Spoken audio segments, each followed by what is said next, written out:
ڕێز و سڵاو بۆیەوە بینەرانی خۆشەویستی تەلەڤیزیۆنی کۆمەڵە بە یارمەتی ئاوڕێیانی هاوکار ماتوینێتەوە خزمەتتان بۆ پێشکەشکردنی گەشتی هەواڵەکانی ئەمڕۆی شەممە.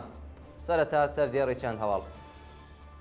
بە ڕێوەچوونی مەراسمی ئەسپەردەکردنی تەرمی حەمید مورادی لە شاری سنە.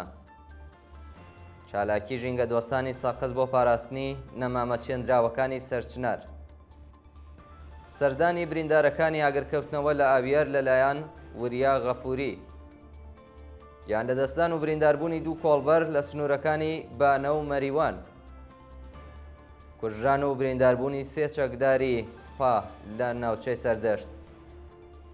دەست بەسەرکردنی دوو هاوڵاتی لە شارەکانی مەهاباد و سەقز. سووتاندنی بانقەستی دارستانەکان لە مەریوان و بانە.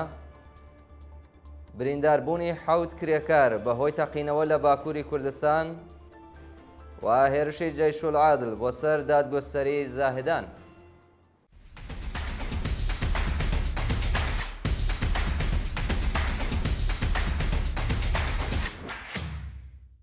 بەڕێوەچوونی مەراسمی ئەسپەردەکردنی تەرمی گیانبەختکردو حەمید مورادی لە شاری سنە.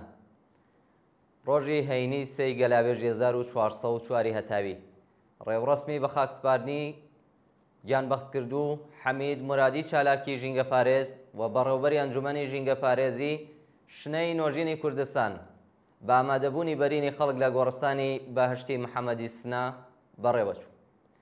بەشداربووانی ئەو ڕێوڕەسمە پاش خوێندنی سرودی شۆڕەژێڕانە دروشمەکانی شەهید نامرێ و کاک حەمید قارەمانە شەهیدی کوردستانیان بەرز کردەوە و بۆ جارێکی دیکە پەیمانیان لەگەڵ ئاواتی هەموو گیانبەختکردوانی ژینگە نوێ کردەوە.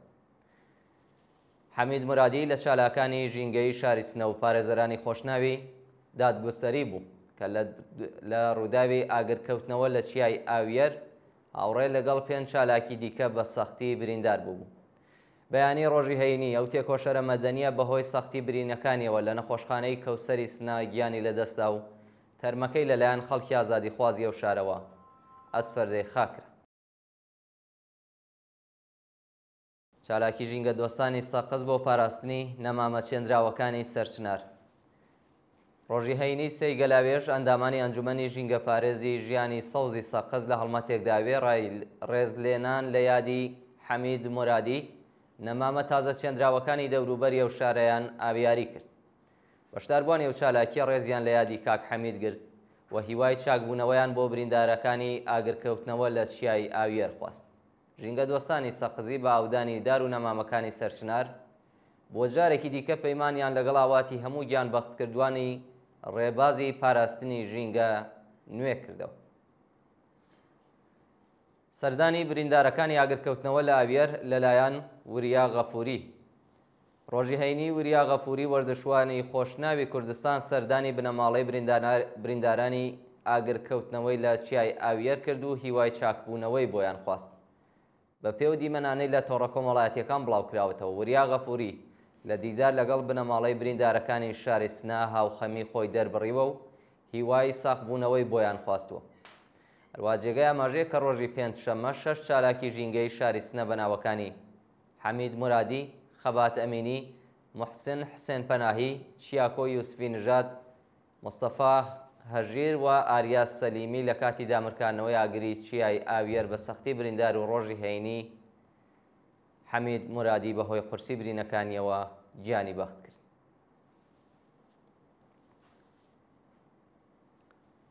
گیاندەدەستان و برینداربوونی دوو کۆڵبەر لە سنوورەکانی بانە و مەریوان. ڕۆژانی چوارشەممە و شەممە ڕێکەوتی 1 و 4 گەلاوێژ کۆڵبەرێک بە ناوی بەرزان ساڵحی تەمەن 38 ساڵ بە تەقەی هێزەکانی ڕژیم لە سنووری بانە گیانی بەخت کرد و کۆڵبەرێکی گەنج بە ناوی عەتا تەمەن 23 ساڵ بە تەقەی ڕاستەوخۆ بریندار کراوە. بە پێی راپۆرتی کۆڵبەر نیوز هێزەکانی هەنگی مەرزی ڕژیم لە سنووری ژاڵانەی مەریوان تەقەیان لە کۆمەڵە کۆڵبەر کردووەوە بۆ هۆیەوە کۆڵبەرێک بە ناوی عەتا بریندار و دواتر دەست بەسەر کراوە. لەلایەکی دیکەوە سەرکوتگەرانی حکوومەت لە سنووری هەنگەژاڵی بانە کۆڵبەرێکیان داوەتە بەردەستڕێژی گولە و لە ئەنجامی هێرشەدا. کۆڵبەرێک بە ناوی بەرزان ساڵحی گیانی بەخت کردووە. کوژران و برینداربوونی سێ چەکداری سوپای پاسداران لە ناوچەی سەردەشت. شەوی هەینی سێی گەلاوێش گروپێکی چەکدار لە ناوچەی ئاغەڵانی سەردەشت ئێرش کردە سەر هێزەکانی سوپای پاسداران و پاشەڕێکی نیو سەعاتە چەکدارێکی ڕژیم کوژرا و دوو سەرباز بریندار بوون. بە وتەی سەرچاوەکانی هەواڵ گروپێکی چەکدار ئێرشی کردوتە سەر بنکەیەکی سوپای پاسداران لە نێوان گوندەکانی ئاغەڵان سەرشی و شەتمان و شەڕێکی قورس هاتوۆتە ئاراوە.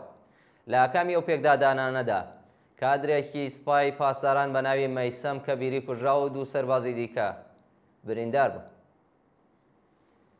دەست بەسەرکردنی دوو هاوڵاتی لە شارەکانی مەهاباد و سەقز لە ڕۆژانی ڕابردوودا دوو هاوڵاتی بە ناوەکانی کەبیر گوڵاوی و شەهاب ئەسەدزادە لەلایەن هێزانامنیەتیەکانەوە دەست بەسەر کراون. ڕۆژی چوارشەممە کەبیر گوڵاوی هاوڵاتی تەمەەن 40 ساڵی خەڵکی ئاوایی جافراوای سەر بە ناوچەی شاماتی میاندووا و دانیشتووی مەهاباد لە هێرشی هێزەکانی ڕژیم بۆ سەر ماڵەکەی دەست بەسەر و بۆ شوێنێکی نادیار ڕاگوێزراوە. لەلایەکی دیکەوە شارۆمەندێکی خەڵکی سەقز بە ناوی شەهاب ئەسەدزادە لەلایەن ئیدارەی تڵاتەوە دەست بەسەر و بۆ گرتوخانەی شاران فەریسنە گوازراوەتەوە. سوتاندنی بانقەسی دارستانەکان لە شارەکانی مەریوان و بانە ڕۆژی هەینی سێی گەلاوێژ ئاگر لە دارستان و مێرگی شارەکانی مەریوان و بانە بەردرا و بۆ هۆیەوە زیانێکی زۆر بە سروشتی ئەو دوو شارە گەیشتووە. بە وتەی چالاکانی مەدەنی دارستانەکانی شانشین و گۆڵچێری مەریوان لەلایەن ناحەزانەوە ئاگر دراوە و بە هەوڵی ژینگە دۆستانی ئەو شارە کۆنتڕۆڵ کراوە. هاوکات ناوچەکانی دۆڵەبی، گێلی کەران، ساوجی و سۆفی بلە لەلایەن دوژمنانی ژینگە و بانقەز ئاگر دراوە و بەپێی دوایین زانیاریەکان ئاگرەکە هێشتا کۆنتڕۆڵ نەکراوە. لەلایەکی دیکەوە پوشوپاوان و دارستانەکانی گەردەنەی خانی شاری بانە سووتێنراوە و ئاگرەکەی لەلایەن ئەندامانی ڕێکخراوی پاژین دامرکاوتەوە. ڕاگررتنی سۆران قاسمی و پژمان سوڵتانی لە دۆخێکی نالەبار لە زیندانی ورمێ. پژمان سوڵتانی و سۆران قاسمی دوو بەندکراوی سیاسی خەڵکی شاری بۆکان کە لەم دوایانەدا لەلایەن دەستگای قەزای ڕژیمەوە سزای ئەعدامیان بەسەردا سەپێنراوە لە دۆخێکی نالەباردا لە بەندی گشتی بەندیخانەی ورمێ ڕاگیراون. ئەو دوو بەندکراوە لە پەیوەندی لەگەڵ بزوتنەوەی ژن ژیان ئازادی لە شاری بۆکان دەست بەسەر و بە سەختی ئەشکەنجە دراون. مانگی پوشپەڕی ئەم ساڵ سۆران قاسمی لە مامۆستایانی خۆبەخشی زمانی کوردی بە تۆمەتی بەغی، محاربە و سەرکردایەتی ناڕەزایەتیەکان و پێکهێنانی گروپی یاغی لەلایەن لقی یەکی دادگای ئینقلابی ورمێ و بە 3 جار ئیعدام و 15 ساڵ زیندان مەحکوم کراوە.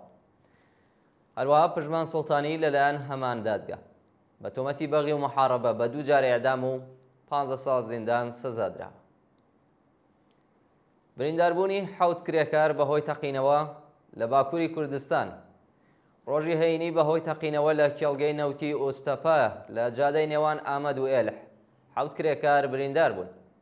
بە پێی راپۆرتەکان شیرکەتێکی سەر بە دەوڵەتی تورکیا لە جادەی نێوان ئامەد و ئێلح سەرقاڵی لێدانی بیری نەوت و گاز بووە و ڕۆژی ڕابردوو بە هۆکارێکی نادیار تەقیوەتەوە بۆ هۆیەوە 7 کرێکار بە سەختی بریندار بوون کە دۆخی تەندروستی دوو کەسیان زۆر ناجێگیرە. هێرشی جەیشولعادل بۆ سەر دادگوستەری زاهدان. بەیانی ڕۆژی شەممە 4 گەلاوێژ چەکدارانی جەیشولعادل هێرشیان کردە سەر دادگوستەری زاهدان و بۆ هۆیەوە چەندین کەس کوژرا و بریندار بوون. بە پێی راپۆرتی میدیاکانی ڕژیم هێزەکانی جەیشولعادل بە هاوەن و چەکی ئۆتۆمات هێرشیان کردوتە سەر دادگوستەری زاهدان و دەنگی چەند تەقینەوەی بەهێز بیستراوە. هێزەکانی ڕژیم لە وەڵامی ئەو هێرشەدا دەستیان کردووە بە تەقەی کوێرانە و لە ئەنجامی پێکدادانێکی سەختدا 5 کەس کوژراون و 18 کەس بریندار بوون. تا کاتی داڕشتنی ئەم هەواڵەی زانیاریەک لەسەر ناسناوی ئەو قازی و کارمەندانەی کراونەتە ئامانج بڵاو نەکراوەتەوە. ناڕەزایەتی پەرستاران لە سەبزەوار. ڕۆژی هەینی پەرستارانی شارستانی سەبزەوار لە ئاسکەمکردنەوەی هەقدەستی مانگی پوشپەڕیان لەلایەن زانکۆی زانیاری پزیشکی خوراسانی ڕەزەویەوە ناڕەزایەتیان دەربڕیوە. بە وتەی ناڕازیان بەڕێوەبەرانی زانکۆی زانیاری پزیشکی خوراسانی ڕەزەوی بە بیانووی پێدانی ئیزافەکاری مانگی جوۆزەردان بە پێی نرخی دیاریکراوی مانگی خاکەلێوە ڕێژەی هەقدەستی مانگی پوشپەڕی کادری دەرمانیان کەم کردێتەوە. بە وتەی یەکێک لە ناڕازیان بڕیار بووە ڕێژەی ئیزافەکاری پەرستاران بە پێی نرخی دیاریکراوی مانگی گوڵان دیاری بکرێت، بەڵام بڕیارەکە جێبەجێ نەکراوە و لە جیاتی وەرگرتنی 18 ملیۆن تمەن ئاغدەست تەنیا 10 ملیۆن تمەنیان پێدراوە. کۆبوونەوەی کرێکارانی کارخانەی نەساجی لە بروجێرد. کرێکارانی کارخانەی نەساجی بروجێرد دژ بە نەدانی دوو مانگ هەڵدەست و مەزایە لە ڕۆژی هەینیدا کۆبوونەتەوە. هەرچەند میدیاکانی ڕژیم باسییان لە چارەسەرکردنی کێشەی دارایی کارخانەی نەساجی بروجێرد کردووە، بەڵام کرێکارانی شاغڵ لەو کارخانەیە ڕایانگەیاندووە کە هێشتا ئاغدەستەکانیان لە کاتی خۆیدا پەرداخت ناکرێت و بەڕێوەبەرانی شرکەت جێژنانە و پاداشی ساڵی تازە و حەقی بیمەی چەند مانگی ڕابردووی پێرسۆنێلی ئەو ناوەندەیان پێیان پەرداخت نەکرد. ناڕەزایەتی خەڵکی چەند شاری ئێران دژ بە نەبوونی ئاو و کارەبا. ڕۆژی هەینی دانیشتوانی شارەکانی کۆچە ئیسفەهان، ئەنار و نەیشابوور لە ئەسبڕینی بەردەوامی ئاو و کارەبا ناڕەزایەتیان دەربڕیوە. ئەوتەی ناڕازیان کارەبای کۆچە ئیسفەهان و شارەکانی دیکەی پارێزگای گیلان ڕۆژانە 4 ساعت قەت دەکرێت و نەبوونی کارەبا ژیانی بۆ خەڵکی و پارێزگایە دژوار کردووە. هەروەها کەلوپەلی نێوماڵی هەندێک لە خەڵک سوتاوە و هیچ لایەنێکی پەیوەندیدار وەڵام دەرەوەی زیانەکانیان نییە. لەلایەکی دیکەوە دانیشتوانی چەند گوندی نەیشابوور لە کۆبوونەوەیەکی ناڕەزایەتیدا خوازیاری دابینکردنی ئاوی خواردنەوە و کەشاوەرزی بوون.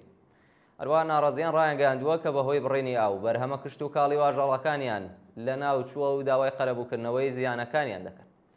شەوی ڕابردووش دانیشتوانی شارستانی ئەنار لە پارێزگای یەزد لە بەردەم فەرمانداریدا کۆبوونەوە و بە وتنەوەی دروشت خوازیاری دابینکردنی خزمەتگوزاری بوون.